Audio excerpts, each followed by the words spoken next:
Let's mike news at 7। Lok Sabha में नेता प्रतिपक्ष राहुल गांधी ने महिला आरक्षण संशोधन बिल पर चर्चा की शुरुआत हल्के फुल्के अंदाज में की, जिससे सदन का माहौल कुछ देर के लिए खुशनुमा हो गया। जैसे ही वे बोलने के लिए खड़े हुए, स्पीकर ओम बिरला ने उनके हाथ की चोट पर सवाल किया, जिस पर राहुल ने जवाब दिया कि उन्हें चोट लगी है। इसके बाद उन्होंने महिलाओं को देश की ड्राइविंग फोर्स बताया और कहा कि हर व्यक्ति के जीवन में महिलाओं का बड़ा योगदान होता है, लेकिन मजाकिया अंदाज में जोड़ा कि पीएम और मेरी तो पत्नी ही नहीं है, जिस पर सदन में ठहाके लगने लगे। Ji said, of course, Prime Minister and myself don't have that wife issue. So we don't get that input, but we have our mothers and our sisters. Yesterday, I was watching my sister achieve something that, in 5 minutes, achieve something that I have not been able to do in maybe 20 years of my political career, which was to make Mr. Amit Shah ji smile. That's something that I also need to practice and learn, and I was feeling very proud as an older brother as she was doing that, delivering the speech in a way that is different than mine, of course. हालांकि इसके बाद उन्होंने सरकार पर तीखा हमला बोलते हुए कहा कि ये बिल महिला सशक्तिकरण के लिए नहीं, बल्कि एससी, एसटी, ओबीसी के अधिकारों को प्रभावित करने और देश का चुनावी नक्शा बदलने की कोशिश है। समाजवादी पार्टी सांसद डिंपल यादव ने कहा कि पार्टी प्रस्तावित संविधान संशोधन के पक्ष में नहीं है। सरकार परिसीमन का सहारा लेकर पूरी प्रक्रिया को अपने राजनीतिक सशक्तिकरण के लिए इस्तेमाल करना चाहती है।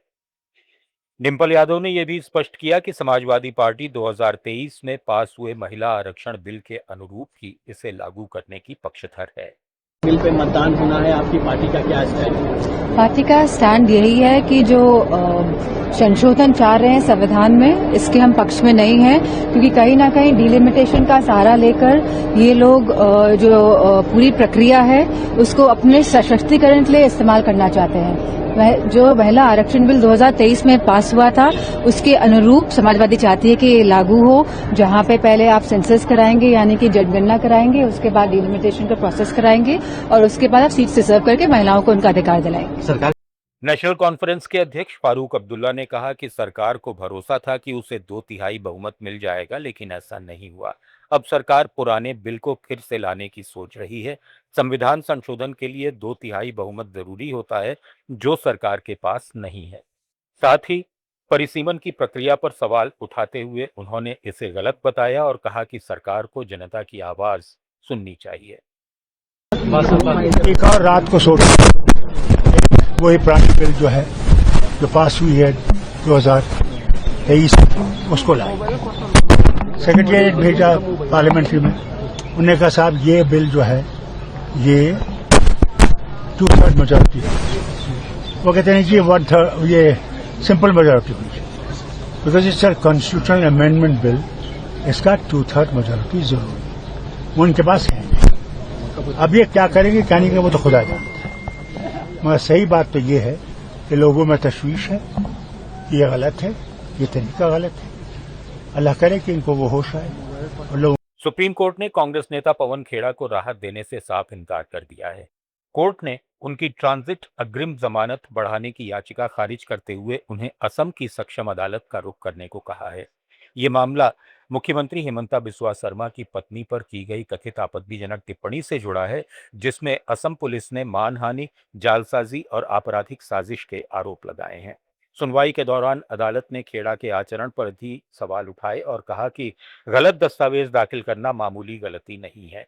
खेड़ा की ओर से पेश वरिष्ठ वकील ने कुछ दिन की राहत मांगी, लेकिन कोर्ट ने इसे खारिज कर दिया। असम के मुख्यमंत्री हिमंता बिस्वा शर्मा ने कांग्रेस नेता पवन खेड़ा को लेकर कहा कि पवन खेड़ा को कानून के सामने सरेंडर कर देना चाहिए।